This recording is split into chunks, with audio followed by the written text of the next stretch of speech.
sulit bertemu anak? Gini, klien kami selalu bicara berdasarkan bukti. Jadi pada saat dia bicara bahwa sekian lama tidak dipertemukan, ditunjukkan kepada kami bukti-buktinya. Ya kami cuma bisa ketawa aja, kenapa bisa dibilang sejauh ini. Itu pertama. Yang kedua, coba deh, nanti kami belum tunjukin, coba ditanya aja ke pihak RSO. Anaknya itu WA, anaknya itu kirimkan voice, nanti bales enggak?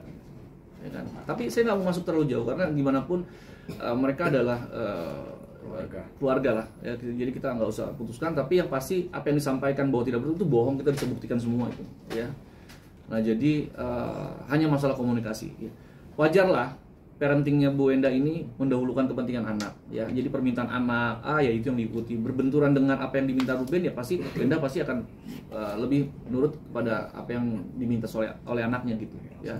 Jadi contohnya ya, misalnya Ruben mau jemput anaknya, tentunya anaknya, aku mau dijemputnya sama tantenya, ya kan? Silakan aja. Nah, sekarang tinggal komunikasi aja. Jadi RSO komunikasi dengan klien kami, gitu loh, ya kan? Ini kenapa gini, komunikasi aja, jangan pakai pihak lain. Kalau pakai pihak lain ya repot lagi, karena parentingnya nggak masuk, gitu. Ya, nah itulah kurang lebih. Ya. Terakhir kapan mungkin Bang ketemu dari anak ke RSO-nya, terakhir ketemunya? Ya dalam hitungan minggu lah. Bang, terkait benar nggak sih kemarin itu kan Bang Minola mengatakan nafkahnya itu 200 juta. Nah, 200 juta itu permintaan dari seorang Wenda atau inisiatif dari Ruben sendiri? Oke, tadi udah sampaikan. Ya, kesepakatan. Jadi memang ada pembicaraan pada masa proses perceraian dulu, dan itu memang sudah disepakati bersama. Kesepakatannya bukan angka ya.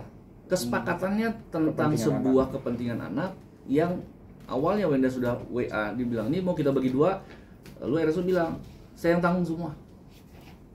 Sistemnya pun rinbes, jadi bukan langsung dimintakan dalam bentuk uang, tidak. Jadi Wenda ini bayarkan dulu semua, lalu ditagihkan. Ditalangi dulu. Oh. Jadi bukan minta dua Pak. Enggak, itu pun juga sudah tanpa paksaan, sudah dengan hasil komunikasi. Bukan Anda kalau nggak bayar gini, nggak ada. Artinya begini, ya. Kalau misalnya tagihannya 200 juta, lalu misalnya RSO bilang saya cuma ada uangnya 10 juta, ya silakan. Nggak akan marah, klien kami akan penuhi sisanya gitu. Tetapi karena itu semua adalah hasil komunikasi, kan nggak fair. Begitu ini semua hasil komunikasi, begitu ternyata ada masalah, lalu dia bilang, wah ini dibayar sekian, ini bayar sekian.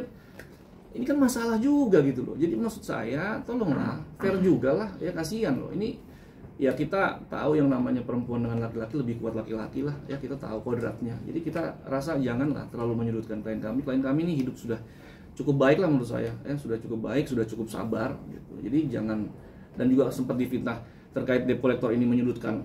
Nggak ada kaitannya. Debt collector itu kami ungkap di media karena jangan sampai debt collector itu datang lagi ke rumah itu, karena di situ ada anaknya, psikologis anak terganggu, itu tujuannya. Kalau yang dipikir sama Bang Minola, mohon maaf nih Bang ya, Abang berpikir yang lain-lain, berarti kan itu pikiran Abang aja gitu loh, bukan pikiran kami dan klien kami gitu. Jadi kami berharap ini kita sudahi ya, kami berharap bisa duduk bersama antara Abang saya, Bang Minola dengan saya, ataupun biarin klien dengan klien, karena mereka gimana pun tidak akan putus hubungan karena ada anak ya. Jadi seperti itu. Sekali lagi, tanpa mengurangi rasa hormat kepada siapapun ya, saya mohon maaf juga kalau ada kata-kata atau sikap kami yang kurang pas. Tetapi yang kami lakukan murni semua dasarnya adalah kepentingan klien dan bukti yang sudah ada di kami, yang kami bisa pertanggungjawabkan secara hukum dan kepada Tuhan Yang Maha Esa. Itu aja.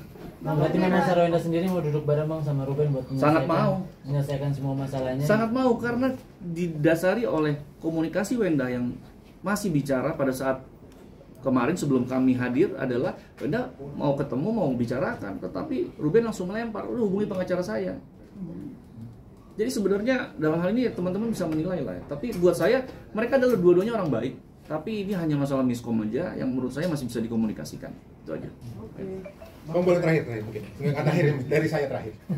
Di pengadilan kan tentu mengatur soal bagaimana pertemuan anak dengan orang tua, kemudian juga soal harta yang Abang sebut tadi ada yang tidak terpenuhi. Boleh dijelaskan di pengadilan itu mengaturnya seperti apa, dan yang tidak terpenuhi itu apa Bang? Mungkin Bang. Iya, jadi memang putusan perceraian itu tidak membahas mengenai gonogini, ya. Itu digarisbawahi dulu. Dan bahwa terkait dengan pertemuan anak itu hal yang umum kok. Hal yang umum terjadi dalam satu putusan perceraian bahwa memang tidak ada larangan baik dari ibunya atau dari ayahnya untuk menghalang-halangi anak. Tidak ada. Jadi memang itu hal yang biasa bahwa pihak walaupun hak asuhnya jatuh di tangan klien kami, tapi klien kami masih memberikan kesempatan kepada ayahnya untuk bertemu, dan itu hal yang memang diatur secara hukum dan itu tidak pernah dihalang-halangi oleh klien kami. Jadi di pengadilan itu tidak memutus gonogini disepakati bersama. Ya. Nah, ada kewajiban-kewajiban yang menurut saya masih perlu dikomunikasikan lagi karena yang tidak bisa saya sampaikan di sini itu masuk ke dalam surat keberatan saya yang dibilang sama Bang Minola, tapi isi dari surat keberatan itu menurut saya tidak mau menyampaikan terlalu jauh. Yang pasti ada kewajiban Ruben yang harus dipenuhi di situ. Ya kami harap semua bisa berjalan baik, bisa selesai dengan baik-baik saja karena gimana pun mereka ya dari awal saya selalu bilang mereka adalah orang-orang baik, tapi ini hanya masalah miskomunikasi ya, dan mohon jangan lagi disudutkan hal-hal yang kurang baik kepada klien kami karena situasinya yang tadi saya sampaikan itu apa adanya dan kami sertai dengan bukti yang ada ya. Oke. Soal anak ada keberatan dari pihak sana bahwa Sarwenda sering mengajukan anak untuk live di sosmed dia gitu. Itu tanggapannya apa? Terus kemudian ada keberatan juga dari pihak sana, artinya rumah yang mereka bangun berdua itu tidak juga semestinya digunakan atau dimanfaatkan dengan untuk kebersamaan dengan Jiu gitu. Ada tanggapannya mungkin Pak? Kalau soal anak, kemarin saya sudah komunikasikan juga ya.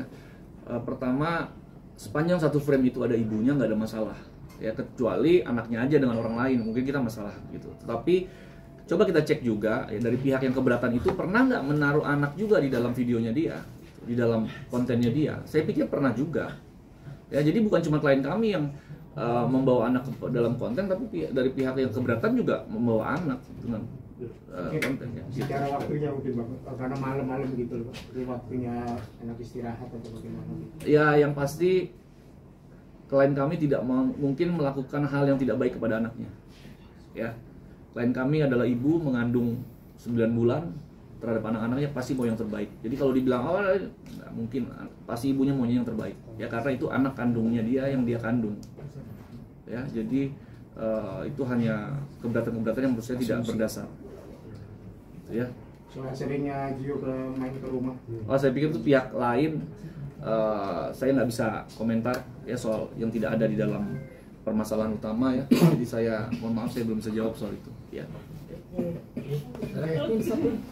Oke, cukup ya. Ada lagi terakhir itu Kan oleh yang ditagihkan pada saat sebelum perceraian, Dalam masa perkawinan. dalam masa perkawinan. Artinya sebenarnya tahu juga itu Ruben dan tidak mempermasalahkan. Kenapa sekarang dipermasalahkan? Nah, ini juga menjadi hal yang tidak pas ya. Jadi waktunya itu berbeda. Jadi soal sampah itu sebenarnya waktu pada saat pernikahan masih ada, masih terjadi gitu, ya. Jadi itu kita klarifikasi, bukan setelah perceraian terus masih minta uang sampah 5 juta. Itu salah, kita udah cek semua ya. Itu aja, moga-moga nggak ada yang terlewat dari apa yang kami sampaikan. Klarifikasi sekali lagi kami ucapkan terima kasih kepada teman-teman media dan mohon agar bisa lebih berimbang dalam menyampaikan berita, dan saya harap juga kepada Bang Minola dan kepada Ruben kita bisa duduk bersama lah untuk duduk sama-sama. Ya gimana pun kan tidak ada yang sempurna ya, sebagai manusia pasti punya kesalahan, tetapi kami berharap kita bisa duduk bersama untuk menyelesaikan masalah. Itu aja ya. Mungkin ada inisiasi mediasi itu datang dari pihak Sarwenda mungkin gitu. Nanti saya coba akan hubungi Bang Minola. Gimana pun kan Bang Minola senior saya ya, jadi saya hormati. Saya akan coba mulai dulu ya, nggak mungkin senior ke junior kan gitu ya. Tapi setidaknya yang kami sampaikan fakta, yang kami sampaikan apa adanya, tidak ada niat buruk sedikit pun ya. Itu aja. Terima kasih. Ada Ya. deadline nggak Bang untuk ketemu kalau kayak gini? Nanti ya kita lihat. Tapi saya pikir ya mengalir aja ya, kita deadline, tapi kan namanya hati yang orang kita nggak tahu kapan senangnya gitu ya. Kita tunggu aja ya. Ada kemungkinan mengajak prinsipalnya Untuk apa? untuk ya bertemu. Saya malah senangnya biar prinsipal dengan prinsipal ya. Ya, karena lawyer dengan lawyer kan yang lebih paham dengan situasi sebenarnya prinsipal. Tapi ada kemungkinan untuk Ya kita lihatlah semua kemungkinan ya. Oke ya, kasih ya. Terima kasih. Terima kasih Pak. Yuk.